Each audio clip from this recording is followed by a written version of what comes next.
1 tayo at 2-in-1 tayo rito sa ating i-vlog ngayon. Episode natin ay may kinalaman sa mga Imperial.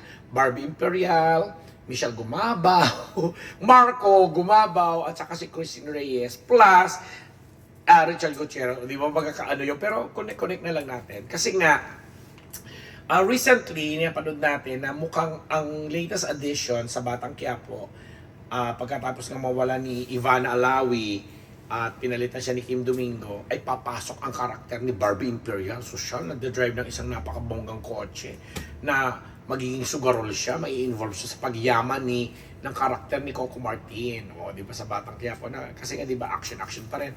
Although ang dami talaga mga questions natin, dahil wag na nating pansinin yung daloy ng kwento na sala-salabat, kasi siguro sa sobrang pagod na ni Direk Coco, na siya rin isa rin sa mga writers, at may mga ibang writers, at kumari kong si Malu Sevilla na ninang ng anak ko, na isa sa mga director din dyan. So, ganun talagang teleserye. Basta kumikita, pinapanood ng maraming tao, wag na nating hanapan pa ng mga matatalinong emotes. Kahit ako mismo naiinis minsan na sabi ko, ano ba yan? May mga ganun kang ano. But anyway, ganun talaga. So, sa Batang Quiapo, papasok si Barbie Imperial, nakamakailan lang, nagdiwang ng kanyang kaarawan. Ito yung time na parang nasa pagdadalamhati pa ang pamilya Gutierrez, gawa ng yung sister-in-law ni Richard Gutierrez na si Alexa o Chico Gutierrez ay sumakabilang buhay dahil sa cancer. Nakita naman natin si Tita Annabel, ito yung asawa ni Elvis, ano. Itong si Alexa, pamangkin ito or pinsang buo ng kaibigan natin si Kathy o Chico o sina Coach Jong, and nakilala din namin ito, talagang mabait na bata, kaya lang yun na nga hanggang doon na lang siguro yung naging laban niya sa kanyang karamdaman. So nagluksa yung pamilya, pero ito yung mga time na at the same time pumunta sa party ni Barbie dahil birthday, at nakita nga natin doon na magkasama nga si Richard at saka yung nanay niya, si Tita Annabel, na nakisaya doon sa birthday party ni Barbie, na syempre naman tuwan-tuwa kasi nga madalas na rin, kumbaga kung may Janine Gutierrez at saka Jericho Rosales na nakikita, may mga sightings sila sa ganitong lugar, sa ganitong okasyon, bla bla, ganun din naman si Barbie at saka si Richard. Kaya lang siguro dahil sa pinagdadaanan pa nilang mga proseso, dahil hindi pa naman legally annulled or hindi pa talaga totoong sa batas ay hindi pa napapawalang bisa ang kasal ni Richard Gutierrez at saka ni Sara Labati. Kaya siguro wala pa sigurong pag-amin, pero nararamdaman naman din natin very soon na mukhang doon din papunta yon. Hinihintay na lang siguro yung mga legal na proseso, di ba? And yun na nga, abangan natin si Barbie sa Batang Quiapo, and wala pa tayong balita kung ano naman yung pagkakabala ni Richard. On the other hand, sa second natin, yung kadugtong na episode natin dito, ito namang Marco Gumabaw na nagdiwang ng kanyang 30th birthday last August 17, if I'm not mistaken, na pinag-usapan din, nag-viral din yung mga questions kasi hindi nagparamdam yata itong si Christine Reyes na deactivate pa ng kanyang social media account, na kaya nag 1+1 noon, nung same day ang mga netizens na parang may issue ba, may pinagdadaanan ba, naghiwalay na ba sila, etc.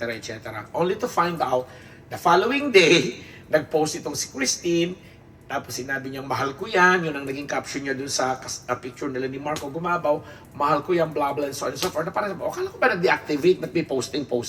So, nababahiran tuloy ng kung ano nung kanegahan yung mga ganung ganap, lalo pat napabalita na itong si Marco Gumabaw naman, na mula sa pamilya rin ng mga Imperial, ay napapabalita ng tatakbo sa 2025 election sa isang lugar dyan sa Albay, na kung saan nandun yung mga kapamilya niyang mga Imperial, at inihimok nga siyang pasukin na rin ng public service.